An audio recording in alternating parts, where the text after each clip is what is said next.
December, probably the first week or two in December, like the 12th or something. So we still got a couple months. Oh yeah, there's plenty of time. We're just getting started. All right. So last time we got together, we did a series combination parallel circuit. And there's two types of those generally. The first one we did had something that I believe looked like this. A resistor here, and then two resistors in parallel, and back to the source, right? That's the one we solved last week. Yeah. The one we're going to do today is a little bit different. Is it where you got the Probably. parallel and then two resistors on one of the branches? Like this? Yeah. Yeah. 12 volts. What were our resistances? Do you remember? We were doing, I want to say 5 and 2. And I don't know what the third one. Was it 5, 7, and 3? I thought it was 5, 2, and 6. 5, 2, and so, I don't know. It doesn't matter. We'll just pick new numbers. 6, 5, 3.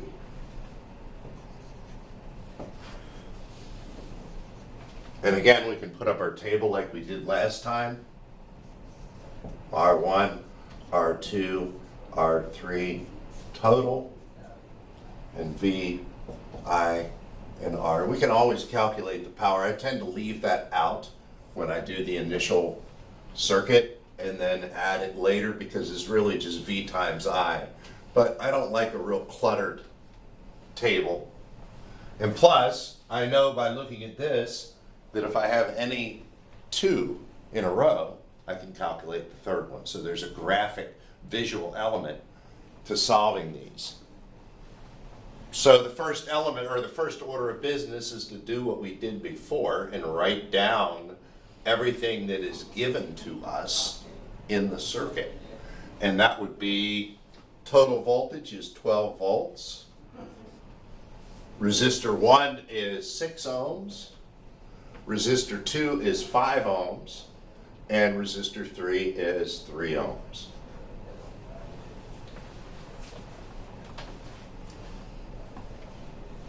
Anything else that we know that's shown in the circuit?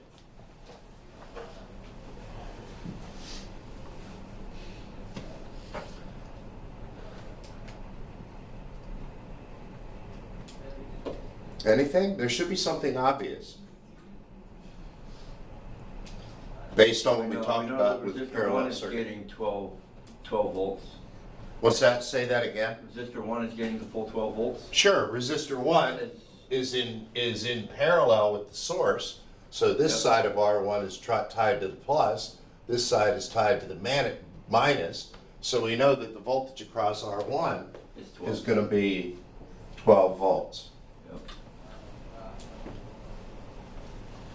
We also know that we can't write it in the table, but we know that VR2 plus VR3 also have to equal 12 volts. 12 volts based on Kirchhoff's voltage law. They have to add up to the supply side, right?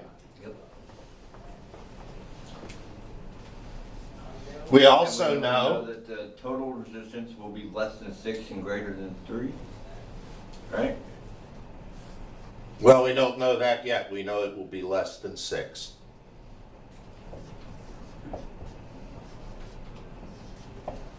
What else do we know? IR2 is equal to IR3 by virtue of Kirchhoff's current law. Everything that flows out of IR3 or R3 has to flow through R2. So those two currents have to be equal. Series, equal currents divide voltage. Parallel, equal voltage divide current. Okay, so we can go ahead and draw our current arrows and call this IT. We'll call this IR1, and we'll call this IR2 and IR3. Voltages VR1, VR2, VR3. So everything's labeled, polarized and labeled.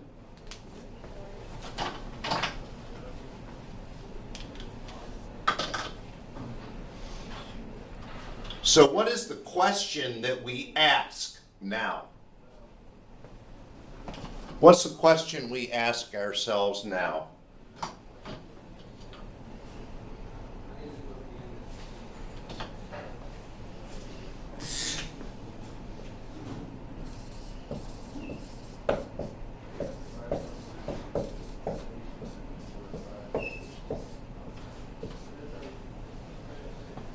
What can I do? Not what should I do, but what can I do? So everybody views these problems differently.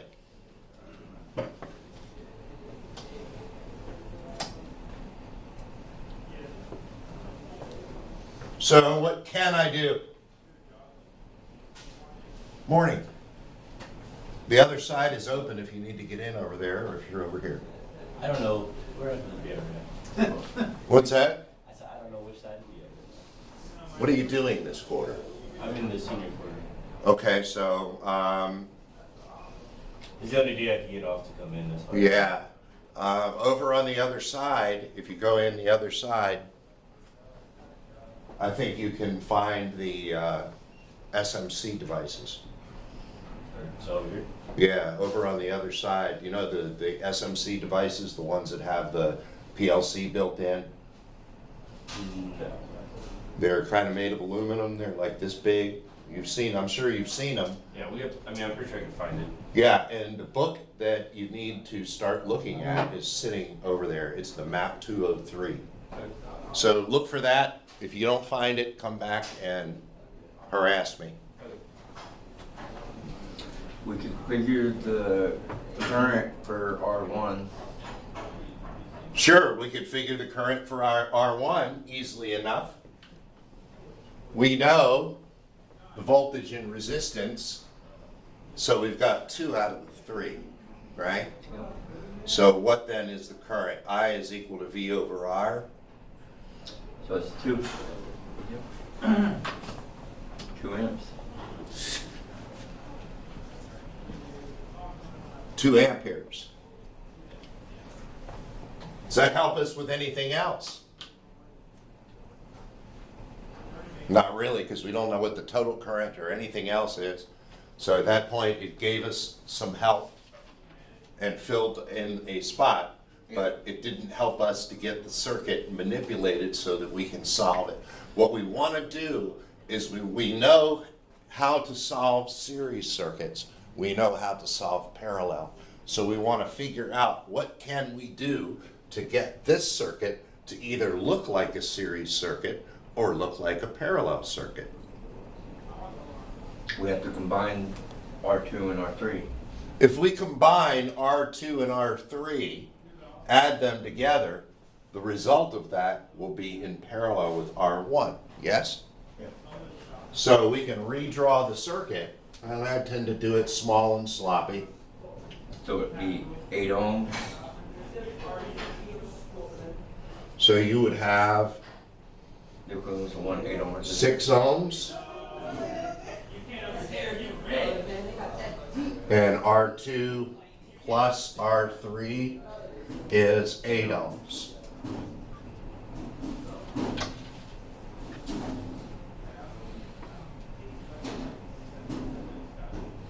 Okay, simple. And we have, of course, 12 volts here. What can we do? Well, we can figure for the combined current of R2, R3 branch. So we can figure out this current. Yeah, at that branch, it's receiving 12 volts. We already know that this is 2 amps. Yep. And so it's receiving 12 volts at the beginning of that resistor.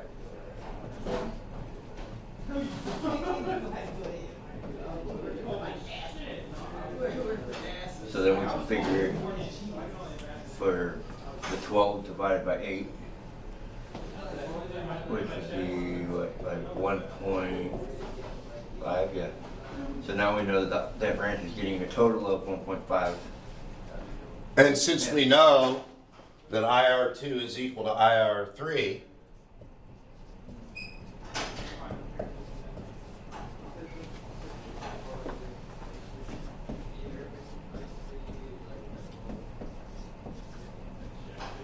And now we can figure it apart.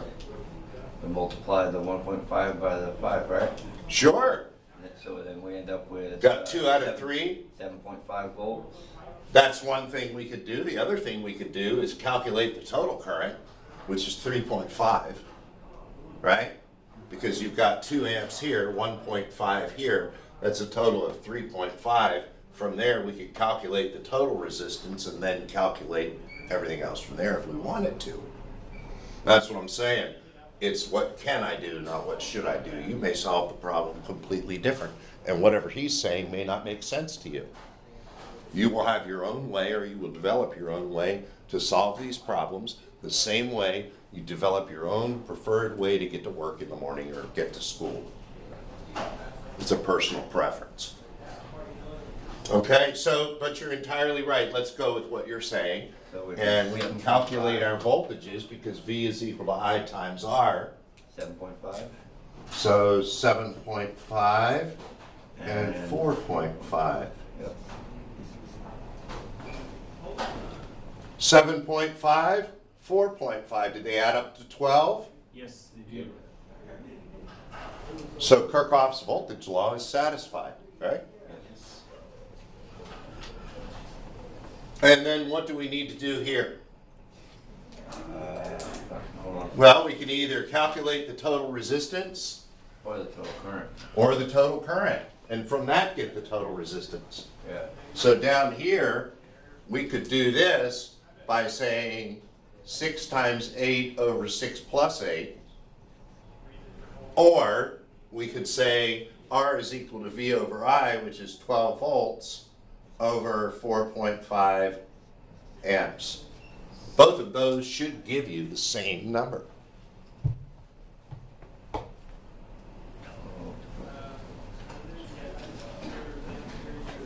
Do they? So you would be looking at a total power of, We're not looking at power yet. okay, We're looking at resistance. Power would be over here. So we got 12 divided by 4.2 gives you 2.86. 2.8. Which one? That's the 12 divided by 4.5. Or no, that's 4.2. No, mind, hold on. 4.5.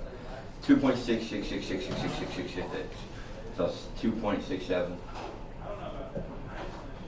And this is 48 over 14. Is that right?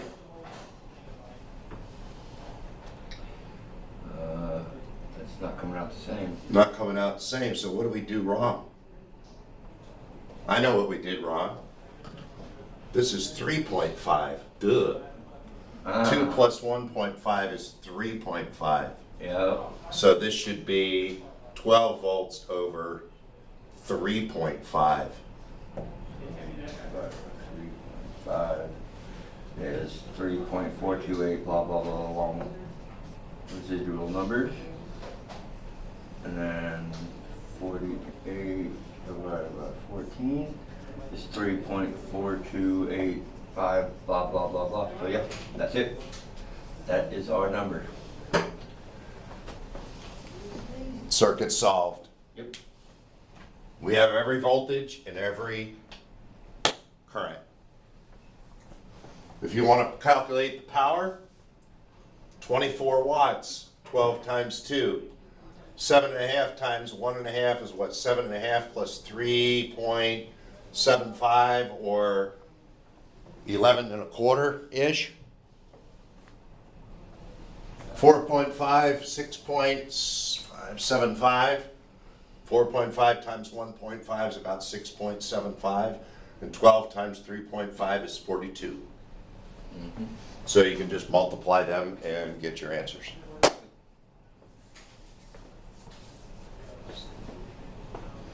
All right, so we've looked at two different types of circuits at this point. One more thing to discuss for this week.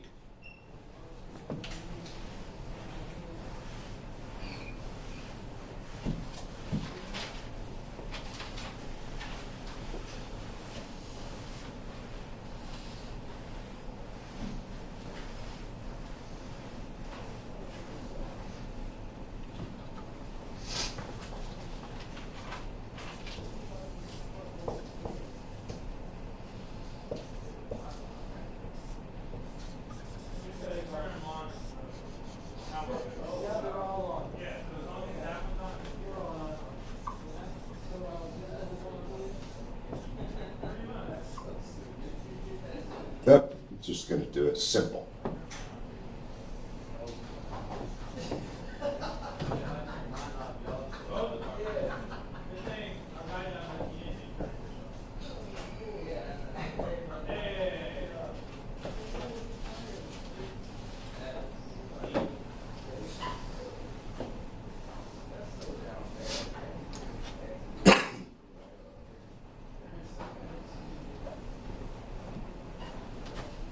I'm not going to make you guys go through the solution of this, but I'm going to do it as a demonstration.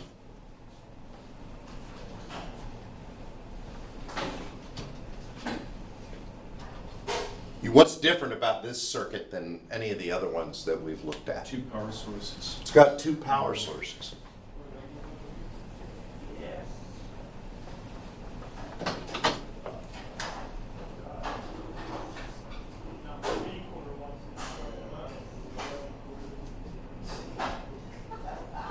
Two power supplies with different voltages.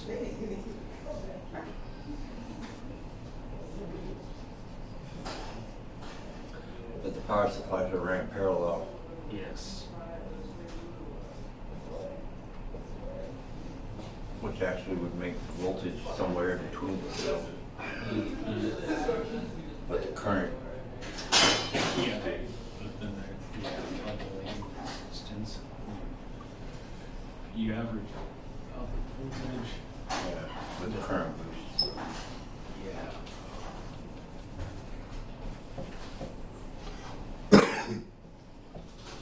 I know that's rich, they used to have to jump my truck off of random ass batteries, like drill batteries, half dead car batteries. I had like 6 half dead car batteries, 2 drill batteries, all ran in parallel. Couple in series, you know, and all paralleled out. God, that truck was hell. God, that's a pretty good audience, just a few times trying to get that fucker started. All right, so we have a circuit here, and I have stipulated that we can analyze that circuit twice, once for each supply, and then algebraically add the values together to get the total response.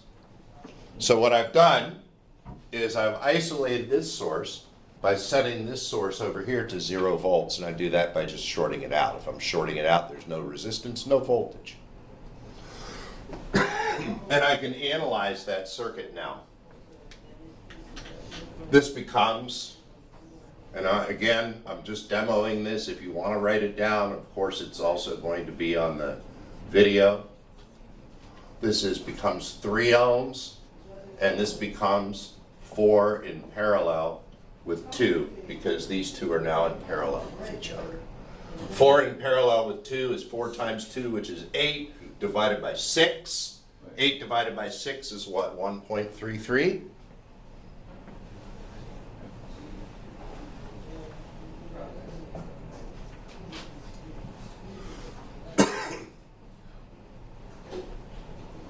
Okay, and 12 volts. And then that 1.33 is in series with the 3, Correct. so you can add those together, so it becomes 4.33. RT here is 4.33, and I want you to raise your hand if you're not keeping up. Oh, I'm somewhat keeping up. but. Because you seem to be driving the ship right now, and I don't want to leave you behind. I'm just taking it in. Okay, so we added these two together and got 4.33, right? That can give us a current, I, which is going to be V over R, which is going to be 12 divided by 4.33. So what, 2.7 or something? Figuring this here. 12 divided by 4.33. Yeah, 2.77. So about 2.8 amps. Okay? So we have 2.8 amps flowing through both of these networks. Right? We've made a series circuit and we have 2.8 amps. That allows us to calculate the voltage across this ohm resistor because we have 2.8 everywhere. Nope, I used blue and tried to stay current. 2.8 everywhere. So 3 times 2.8 is what? 8.4? Yep. And here we've got 1.33 times 2.8.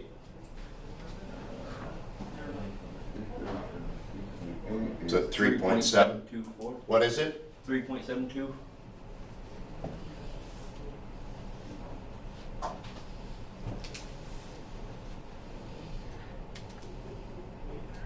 And what's this one?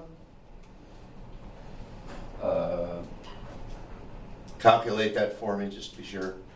That was right. Okay. And the current is right? Good.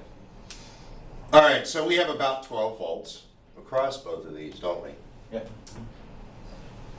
And that gives us, across our 3 ohm resistor, it gives us how much? Plus, minus 3.8 volts, right? And across these 2 resistors, what do we have? Wait a minute, is that right? No, this is 8.4 volts.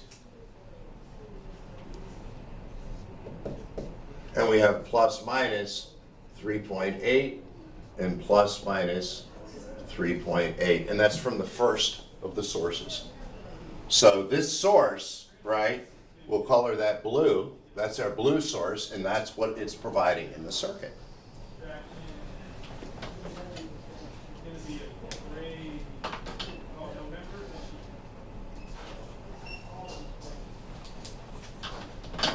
For our B circuit over here, we have plus minus 6 volts going through a 4 ohm resistor, and then we have a 2 and a 3 in parallel. So we can combine those into 5. 2 times 3 divided by 2 plus 3 is 6 over 5, which is 1.2 ohms. Yeah. We combine the 4 and the 1.2. So we'll change this. Let's just do it over here. So we keep everything. 4 in series with 1.2 and 6 volts. So then you can combine the 4 and the 1.2 into 5.2.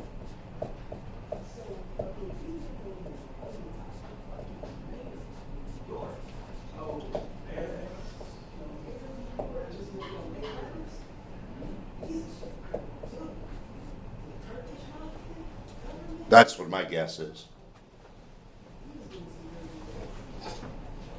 6 over 5.2.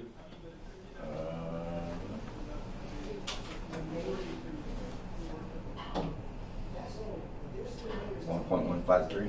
Okay, 1.153. Little off. Close though. 1.15 amps. Come to that circle.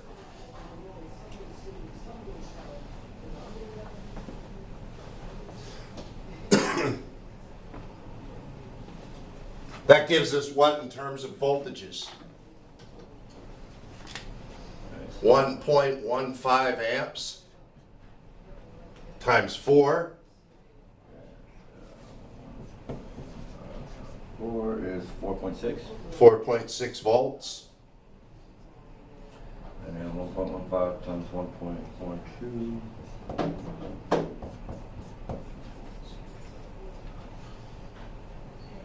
1.38.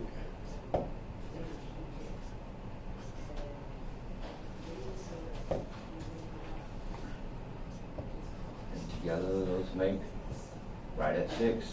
And if you add the two voltages together, 4.6 plus 1.38, you get 6. 5.92. Or yeah. Close enough. Yeah. Okay, so plus minus, let's add these now up to our main drawing. So we have plus minus 4.6, right? I'm going to erase this a little bit. What was this? Plus minus how much? That one. What was it? 8.4? No. No, that was the. I think that was 3.7. 3.8. Those should have been the same, right? 8.4 Yeah. and 3.8. Okay. This don't look good either. Okay. Now we look at this and we see we have 4.6 plus minus 4.6, right? We got to keep the polarity we have. That's why I drew it the way I drew it, with the 6 volts and the 12 volts over on either side. And then here we have plus minus from top to bottom of 1.38.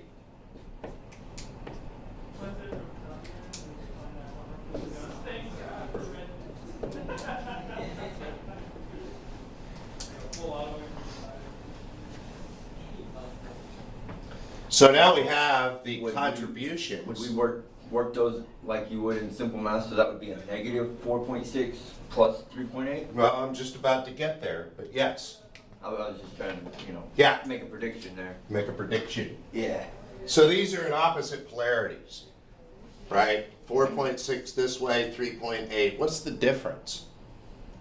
Subtract them, you get 0.8, right? And we're going to subtract them and we're going to keep the polarity of the largest one. So which is the largest one? This one? Yep. So we'll replace that, put 0.8 and get rid of this. Okay? Yep. This one, same deal. 8.4 this way, 1.4 this way. That would be 7. 7.02 But it says plus. plus minus. So we'll get rid of this, 7.02. And here, Those are the same way, so we would just combine them, correct? same polarity, 1.38 plus 3.8. That's 5.18.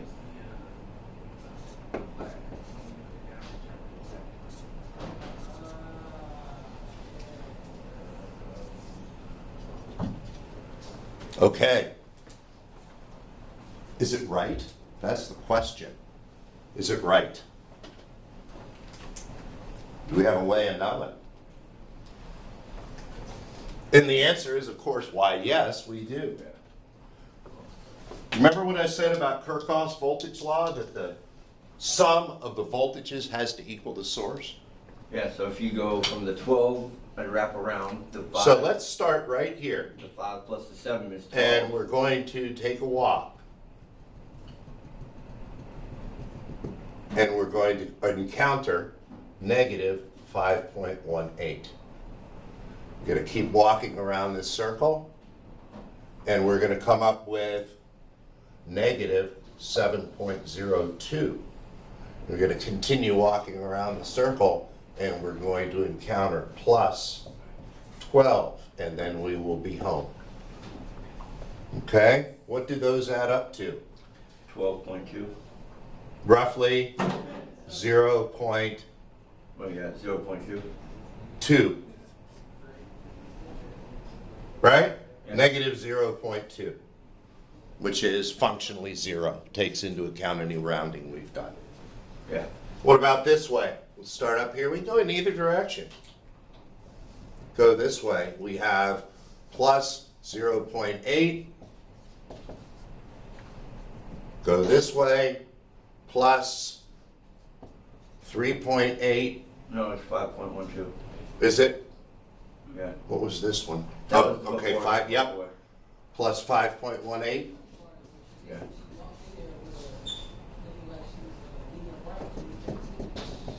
Minus 6. And we're back home again. Yeah. So we total out at 5 point. 5.98. Yeah, 98. Functionally zero. Functionally zero. Okay, so the fact that that's functionally 0 tells us that we did the right. It's called checking our work, right? Yep.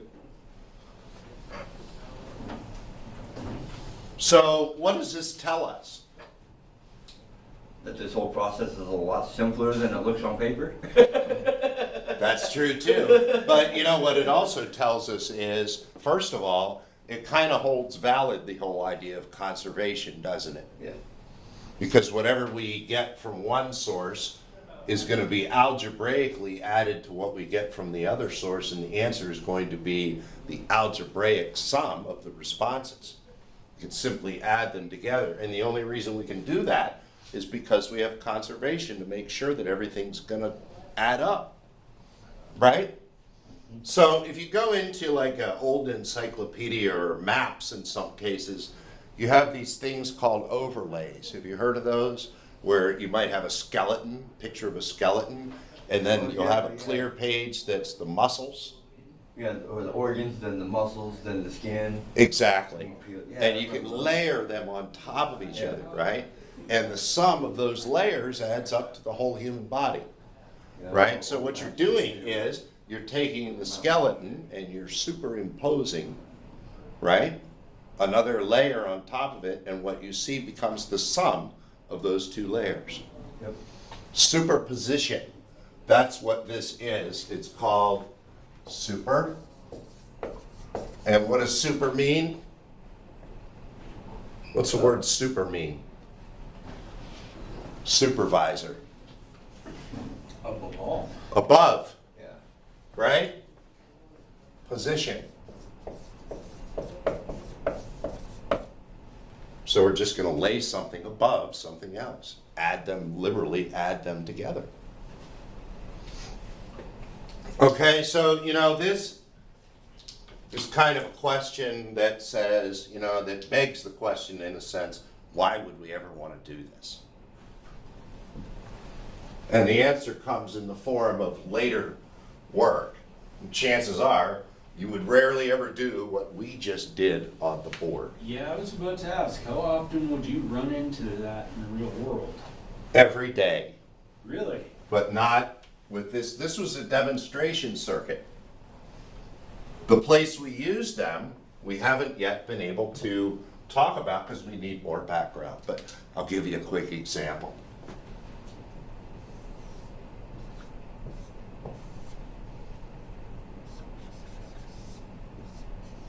This is a circuit we will see later on.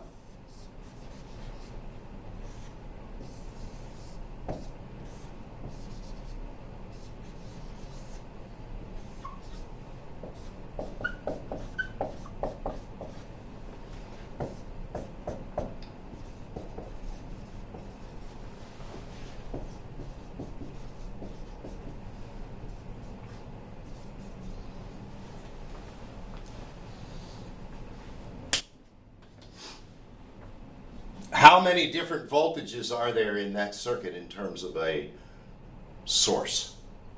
12.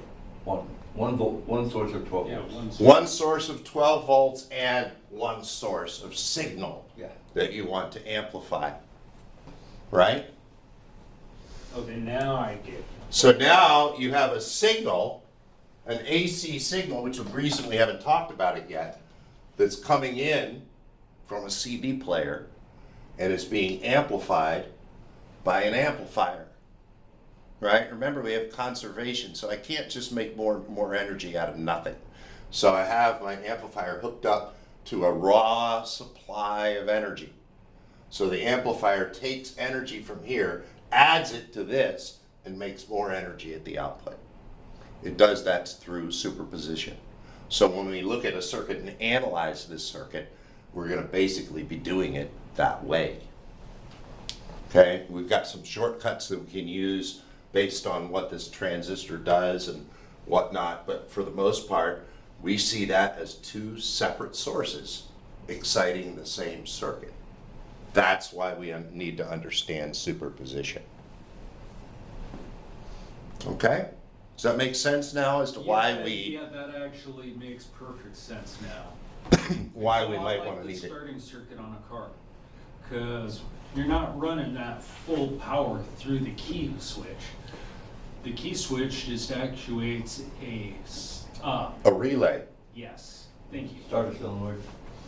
Well, relay to the starter solenoid.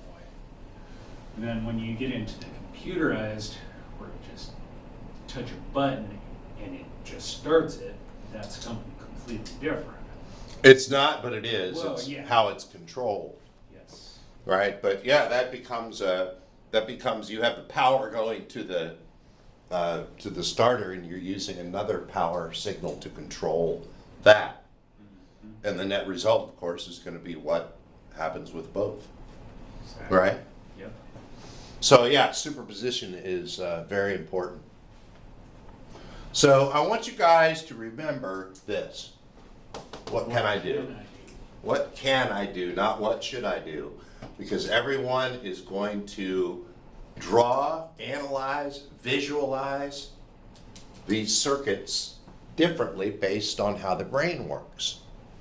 As long as you get the same results, it doesn't matter how you get there. That's right. As long as you get to work, at the right time, then it doesn't really matter what route you took. Nobody cares.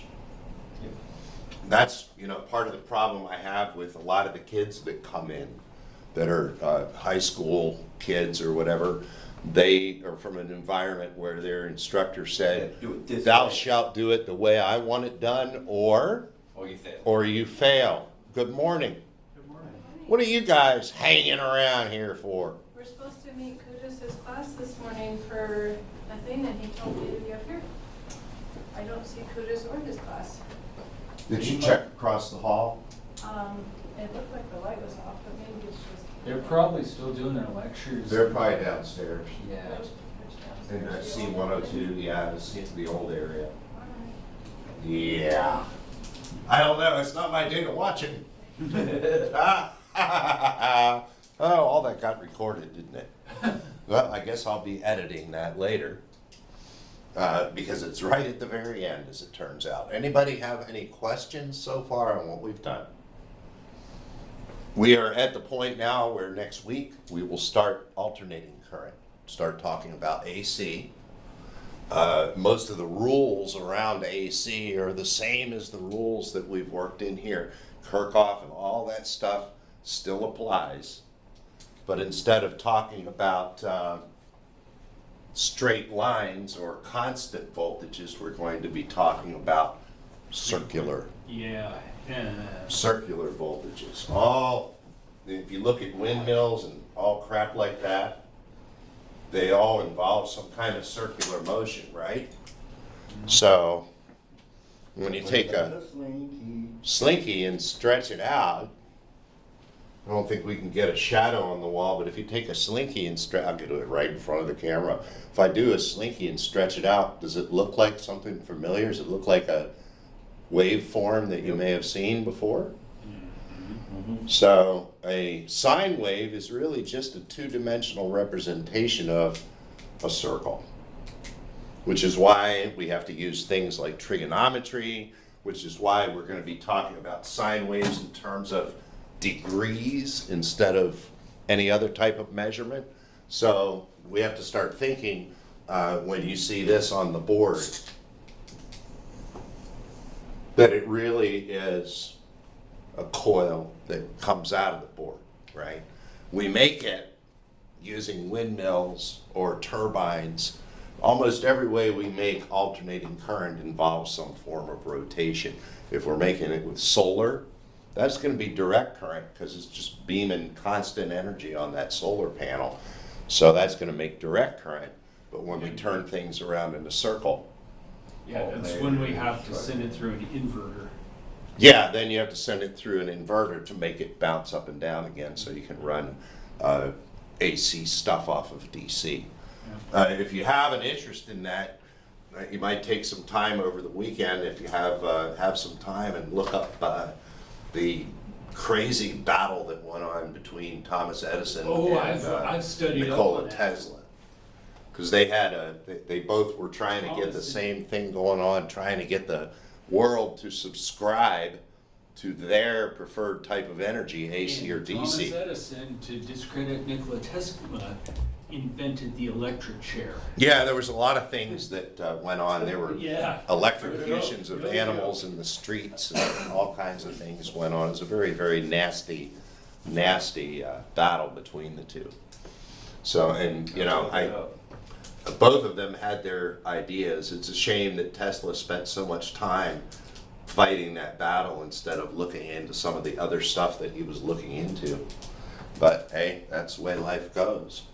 So that's it for today and for this week. Who's got questions on anything that we've done this week? PLC, I don't care. Now, that symbol that you used, is that a, This? yes. Is that- Transistor. Yeah. Yeah. So basically, that circuit right there is a simplified car stereo amp. Yeah, it'd be single channel. I mean, a car stereo more like amp a is just guitar an amp. amp. There's nothing special about it other than it works off 12 volts. Yeah. That's the only thing special. Other than that, it's just an amplifier Mhm. that has its bandwidth centered on the audio frequency or audio area. So you know, there's a lot of manufacturers out there that make that stuff now. But this is I got at home. I got the actual live version of that circuit that I could bring in next week. It's a little 12 volt amp, just simple amplifier Sure. that you put it like that. You know, it's auxiliary in and it's got 2 posts for speaker output and a 12 volt plug in the back. But it's exactly, it's a 100 watt Yep. amplifier. Like, and it's just like this big.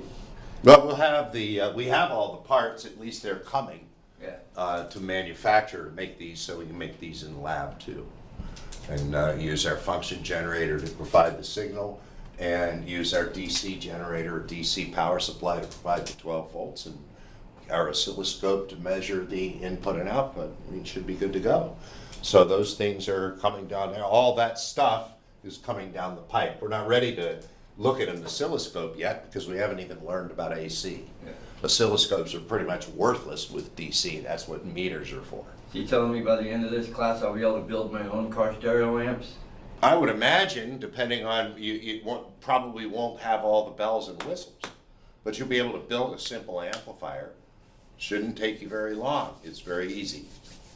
So You know, 'cause Just like a you- monoblock if you- amp for your Dude, car. that's all you need, the mono block for you more than one sub. Yep.